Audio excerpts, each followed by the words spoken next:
Twongeye kubifuriza ibihe byiza mwe mwese mukomeje gukurikirana gahunda Abaryankuna TV idahwema kubategurira no kubagezaho. Tunyurwa no kubona ibiganiro tubategurira bibashimisha. Iyi ni televiziyo y'Urwaganyarwanda ruhanira igihango cy'igihugu RNP Abaryankuna. Dukorera kuri murandasi mu buryo bw'ikoranabuhanga rya YouTube. Tuboneyeho gushimira mwe mwese mwakoze subscribe kuri iyi televiziyo kwitira inyuma ahakubuye.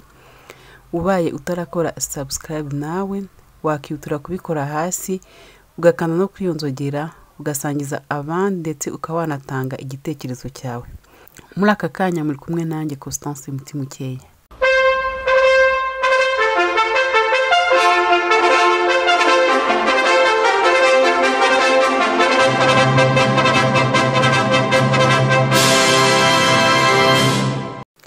Mu gihe umukuru w'igihugu cyo muri Kenya Uhuru Kenyatta yarayoboye akanama k'umuryango w'abibumbye gashinzwe umutekano, mu kiganiro mbwirwaruhame cyo mu rwego rwo hejuru cyaganiraga kubaka amahoro mu buryo burambuye ku cyicaro cy'umuryango w'abibumbye i New York, nk'uko mubyibonera mu mafoto akaba yari yagiyeyo yicayeyo. Umukuru w'igihugu cy'u Rwanda Paul Kagame we yongeye kuboneka kuri Zoom mu nama yitwa Global Security Forum. Rero ubwo mu mateka y'u Rwanda bikaba bizandikwa ko mu mwaka wa 2021 The Place to Be ya Paul Kagame yari kuri Zoom. Muri iki kiganiro tugiye kureba ikibazo bamubajije kuri Paul Rusesabagina, aho umunyamakuru muri CNN yavuze ko yariye iminwa agasubiza ibintu bitumvikana kandi ntashobore kugira abo yemeza ku byo yavugaga.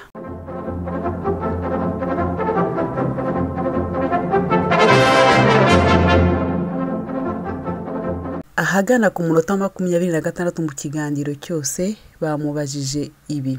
A lot of the world saw the movie Hotel Rwanda, and they saw the story there of what was portrayed as an act of heroism and human generosity during the atrociousness of the genocide. And Paul Rusesabagina has been arrested and tried and convicted in Rwanda for terrorist activities, murder, etc. And a lot of the world doesn't understand why what happened. Did rule of law prevail in this case? It's being depicted as a battle between the two Pauls, Paul Kagame and Paul Rusesabagina. I'm interested in what you think, as we know the Hollywood story.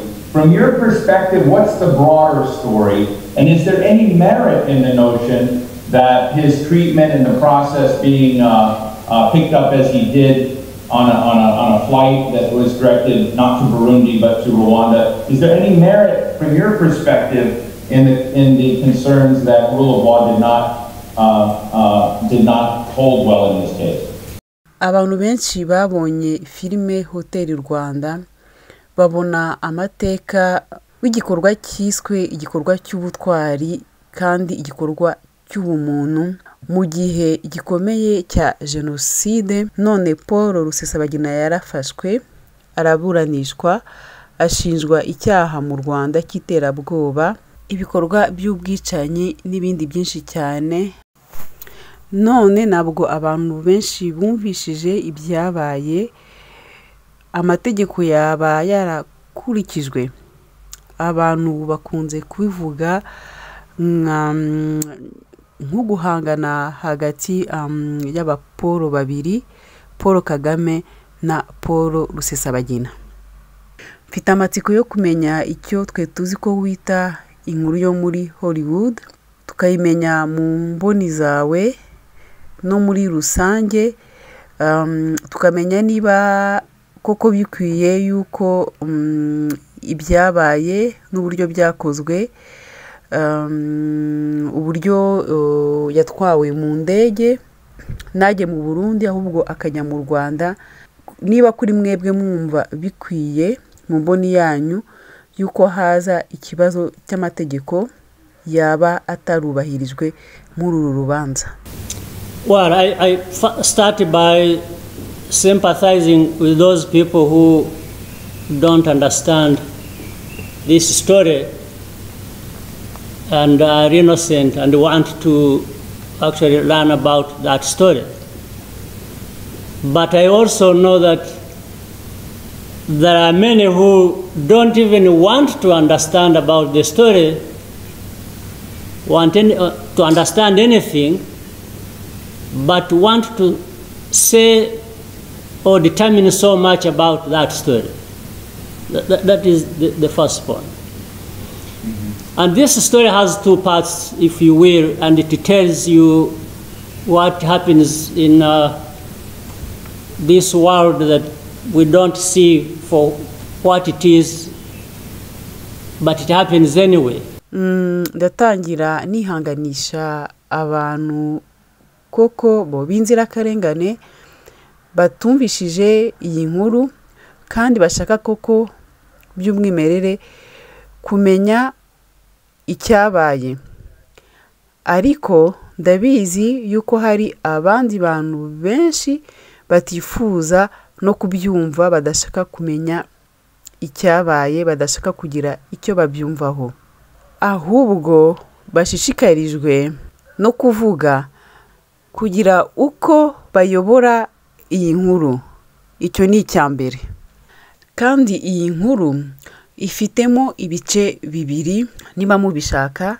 Itwigisha ibiba muri iyi si nitubibone uko biri, ariko bikaba. Two parts of the story. One is the Hollywood story. And the Hollywood story, and there are facts these things I'm talking about.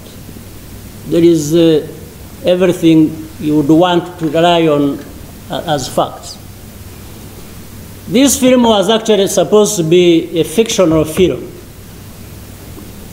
Now, how this person turned into a celebrity today and becomes the actual hero of this story and history of Rwanda, I won't take much time on that.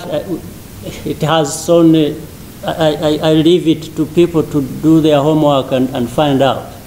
Ibice bibiri by'iyi nkuru. Iya mbere ni inkuru yo muri Hollywood, kandi niyo nkuru yo ku isi yose. Hari n'ibimenyetso kuri ibi bintu byose ndimo ndavuga. Hari ibintu byose umuntu yagenderaho nk'ibimenyetso. Iyi filime yari iteganyijwe kuba filime y'ibihimbano. Noneho ukuntu uyu muntu yahindutse igihangange uyu munsi, akaba intwari w'iyi nkuru n'intwari y'amateka y'u Rwanda, sindi butinde kuri ibyo. Birekeye abantu ngo mugende mukore umukoro wanyu mubyimenyere. Now there is another part of the story which I think builds on the first one, because again the outside world, the Hollywood world and others, having created this celebrity, the celebrity used this status, whether on his own or by being manipulated or whatever, and used by others. And now, for some reasons, associated, created, in fact led, became part of these rebel activities, armed activities in the region targeting Rwanda. First, these groups were they kept changing names and splitting, but he was constant. He was supporting one group or the other, or at one point became a leader of one of these groups at one point or another. And he used to travel throughout the region, this Great Lakes region. He would be in DRC, he would be in Zambia, he would be, different parts of this region. noneho hari igice cya kabiri cy'inkuru nkeka ko cyubakiye ku gice cya mbere, kubera ko nanone abantu bo hanze, abantu bo muri Hollywood bakoze uyu muntu w'igihangange, noneho iki gihangange nacyo kibikoresha haba ari wabyikoresheje cyangwa niba yakoreshejwe n'abandi ntawamenya. Noneho kubera impamvu zimwe uwo muntu yishyize hamwe anashinga umuntu agendeye ku bimenyetso, aba imwe mu mitwe ikoresha intwaro ikorera mu karere higa u Rwanda. Icya mbere iyi mitwe yari iri bahoraga bahindura amazina batandukanya, ariko burya yahoragaho. Yarashyigikiye umutwe umwe cyangwa uwundi, aba umuyobozi w'umwe muri iyo mitwe ku buryo bumwe cyangwa ubundi, kandi yahoraga atembera mu karere k'ibiyaga bigari. Yashoboraga kujya muri Repubulika Iharanira Demokarasi ya Kongo, yashoboraga kujya muri Zambia, yashoboraga kujya murabizi mu bice bimwe na bimwe byo muri aka karere.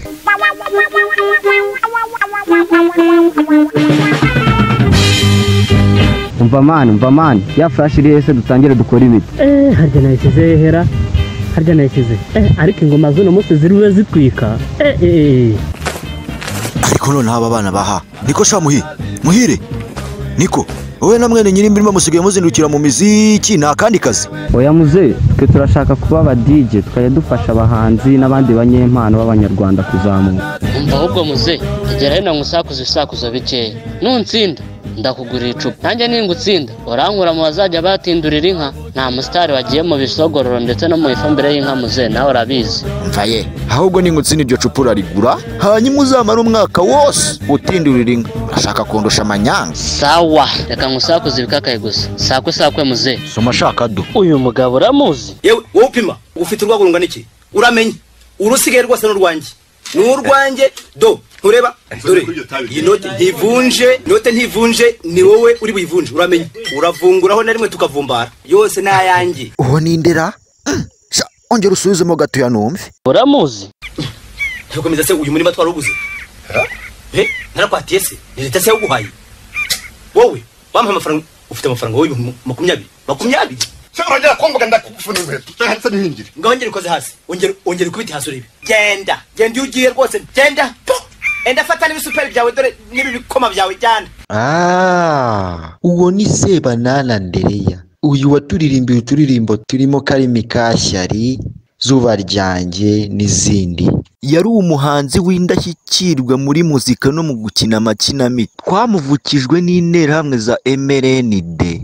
Aha, icyo uragitoye. None reka nkumvishe uyu we umbwira uwo ari we. Amerika n'Uburayi, Aziya na Oceania, ni ibiducumbikire, ariko ntitwibagirwe ko turi abana mu Rwanda. Aho mwikwirwa muvunika. Uwo ni wa mwana wacu Kizito Mihigo uherutse kwivuganwa n'izi ngotanyi za FPR na Kagame wazo. Kundi kumva umusaza yakanera, noneho muze umvira ijwi ry'agahebuzo. Nurangiza umbwire nyiraryo ndakwemera. Azahirwa umuntu uzakwitura ibyo watugiriye. Azahirwa umuntu. Uwo mubyeyi yitwaga Rebeka, yaririmbaga muri korali y'Abadivantiste yihera abagenzi yo ku Muhima. Nawe yishwe n'interahamwe za MRND muri jenoside yakorewe Abatutsi 94. Umva mani umusaza ndabona urimo uramudebekera, nyamara arakurahira aho twinikaga. Rahira kutaramara umwaka urimo uratindurira inka wenyine. Umva noneho muze umve mugabo umbwira uwo ari we nawe umbwira ukuntu byamugendekeye. Zagiye inshuti twabanaga.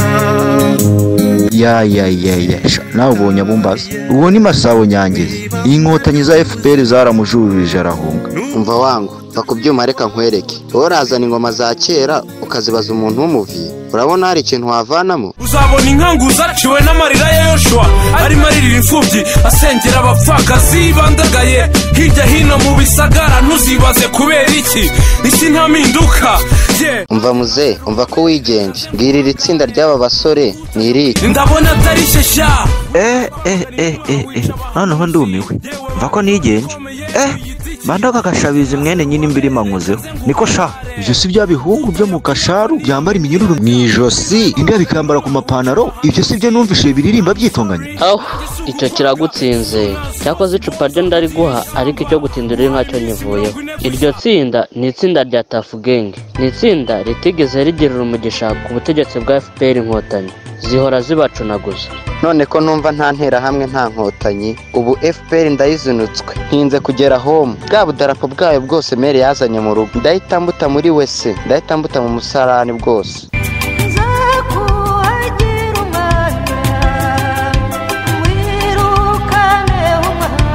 banyarwandakazi nta ntera hamwe nta nkotanyi bose bishe abahanzi aribo bakunze kuvamo abahanuzi b'ishyanga bose bishe abarimu barerera u Rwanda bose bishe abaganga bica abihaye Imana basenya u Rwanda n'umuryango nyarwanda nk'uko mwitandukanyije n'intera hamwe kandi mukaba mukomeza gusabwa kwitandukanya nazo nimunitandukanye n'inkotanyi kuko nta ntera hamwe nta nkotanyi nta byatsi nta birere ubu butumwa mubugejejweho n'urugaga nyarwanda ruharanira igihango cy'igihugu RANP abaryankuna.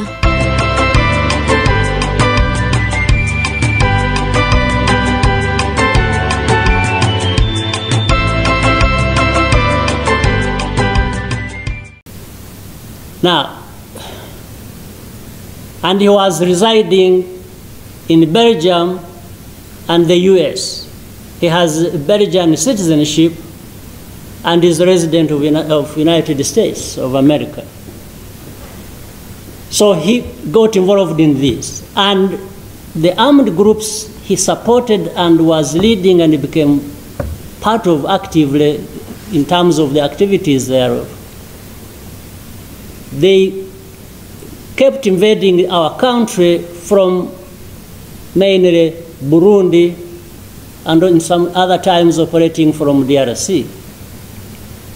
And by the way, here he gives his own, he gives evidence that he was actually part of it. He's on record. He does not even deny that because he can't, given the record to which he himself confirmed. Noneho yabaga mu Bubiligi no muri Leta Zunze Ubumwe za Amerika. Yari afite ubwenegihugu bwo mu Bubiligi kandi n'icyangombwa cyo kubaho muri Leta Zunze Ubumwe za Amerika. Ubwo rero yishyize muri ibyo bintu kandi umutwe w'ingabo yayoboraga waje kuba mu bikorwa bahoraga batera igihugu cyacu baturutse cyane cyane mu Burundi. Na rimwe bagakora baturutse muri Repubulika Iharanira Demokarasi ya Kongo. Inahangaha yaduhaye we ku giti cye ibimenyetso yuko yarari muri ibyo bikorwa. Yarafashwe mu majwi nta nubwo yabihakana kuko atabishobora umuntu akurikije ibimenyetso ubwe yitangiye. Now, on this one, then another part, how we got him here. There are those people who support him, who complain a lot about him. They have failed to find any illegal way or aspect of what happened in getting him here. So that's not a problem really. The problem we want to concentrate on is his activities with the armed groups in the region that has many victims in Rwanda. And in fact, together with him, there are close to 20 associates of his who are appearing co-accused with him in the court of law here in Rwanda. And we are tried together, and they gave evidence against one another, and almost all of them against him, close to 20 of them. Noneho hari ikindi kintu uko twamugejeje hano. Hari abantu bamushyigikiye birirwa bamutabariza, bananiwe no kwerekana bakoresheje amategeko ko uburyo twamugejeje inaha ngaha bunyuranyije n'amategeko. Niyo mpamvu icyo ngicyo kitari ikibazo. Ikibazo dushaka gushyiramo ingufu ni ibikorwa bye yakoranye n'iyo mitwe yitwaje intwaro mu karere yahohoteye abantu benshi mu Rwanda. Ikindi hamwe nawe hari abantu wenda kugera kuri 20 b'abafatanyabikorwa bari bari mu rubanza rumwe nawe, bari bari kumwe mu rukiko rw'amategeko inaha ngaha mu Rwanda. Baburanishijwe hamwe, barashinjanya, umwe agashinja undi, kandi hafi ya bose uko bagera kuri 20 bose baramushinjije. Now, the issue here becomes from outside, from the celebrity status that was created for him, the same people that created that celebrity status have to work toward having him freed and, in fact, absolved of any responsibility irrespective of the victims of his actions or the co-accused who actually stood in this case with him. For him, they just... Now, this is where the interesting part comes in, because now it becomes the case of where the powerful, in whatever sense you put that, will just determine and say, no, this man, first of all, we are the one who made him a celebrity. Whatever he did, that's none of our business. He must be freed because he's a resident of the United States or a citizen of Belgium. Ikibazo dufite ahangaha rero ni ikibazo gituruka hanze, kigendeye ku buryo yagizwe umuntu w'icyamamare. Abantu bamwe, abantu bamugize icyamamare, barimo barakora ku buryo arekurwa. Mu by'ukuri nta kintu bitayeho. Umuntu arebeye ku nzirakarengane z'ibikorwa bye cyangwa kubo bareganwa, ahangaha niho ruzingiye. Byamaze kuba urubanza aho abantu bafite imbaraga, uburyo bwose mwabivugamo, baza bakavuga ko uyu nguyu uyu mugabo icyambere ni twebwe twamugize icyamamare, ibyo yaba yarakoze byose ntibitureba, agomba kurekurwa kuko afite icyangombwa cyo kubaho mu buryo buhoraho muri Leta Zunze Ubumwe bwa Amerika, cyangwa afite ubwenegihugu bwo mu Bubiligi. And in fact we had been sharing information with the two countries. The judicial system of Belgium and even of the United States were privy to these activities. We shared with them everything for almost a decade. So they can't even say they don't know. But it's like they are just saying, no, switch off everything, forget about this, we want this man to be released. And we are saying, okay.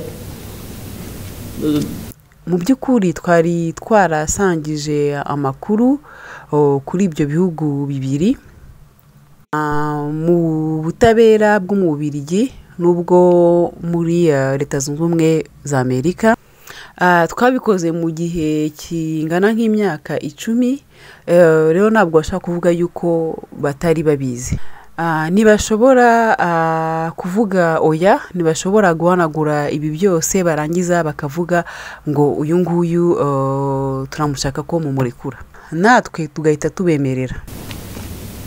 These organizations or these countries are powerful, but I think we need to take care of own people's security as well, and we will do that legally and very firmly, and they can keep talking about the Hollywood stories, but where it involves our lives are as precious to us as lives are precious to Belgium or United States or any other who might be interested. So it was an open case. It was tried in the court of law. It was public. The evidence was shared publicly. There is no doubt about the amount of evidence, the quality of the process, and so on. But so we are having this issue to deal with.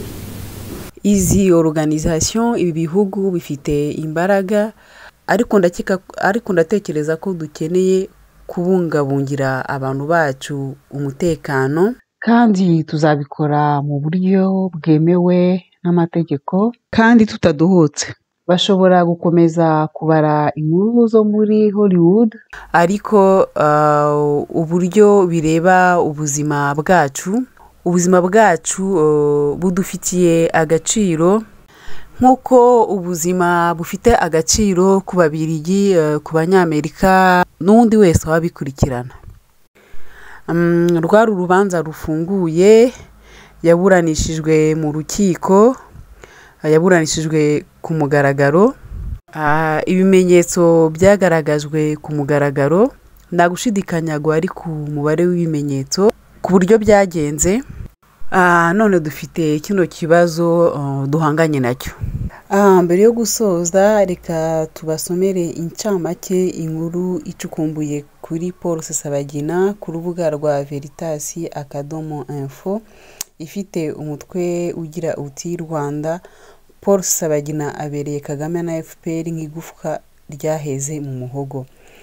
Muri iyo nkuru mwajya gusoma mu buryo burambuye, bashyizemo ibintu bitatu byari bigamijwe igihe FPR yiyemezaga gufata Paul Rusesabagina. Bakaba bavuze yuko ari amakuru bavanye mu bacurabwenge b'agatsiko ka FPR. Icyambere ngo ni ugutesha agaciro Paul Rusesabagina wagizwe intwari yakije abatutsi muri jenoside yo mu 1994. Icya kabiri cyari kigamijwe ngo nuguca intege y'Abanyarwanda barwanya leta ya FPR, cyane cyane ko kuva mu kwezi kwa gatatu mwaka 2020 Paul Kagame atongeye kugaragara imbere y'Abanyarwanda kugeza no kuri uyu munota. Icya gatatu ngo ni ukurangaza amahanga n'Abanyarwanda kwizimira rya Kagame. Uko babivuga ngo iki gikorwa cyari kigamije kwereka amahanga yuko Paul Kagame agifite ingufu. Iyo nkuru isoreza ku mahitamo ubungubu FPR ifite kuri urubanza rwa Paul Rusesabagina. Aya mbere akaba ari ukurekura Paul Rusesabagina, ariko ibyo ngibyo bakaba babitinya kuko byakerekana intege nke zabo, kandi bakaba bahita basabwa kurekura Yvonne Damange, Aimable Karasira, Deo Mushayidi no gufungura urubuga rwa politike n'ibindi byinshi cyane byahita bituma FPR iva ku butegetsi. Amahitamo ya kabiri akaba ari yo gukomeza gufunga Paul Rusesabagina.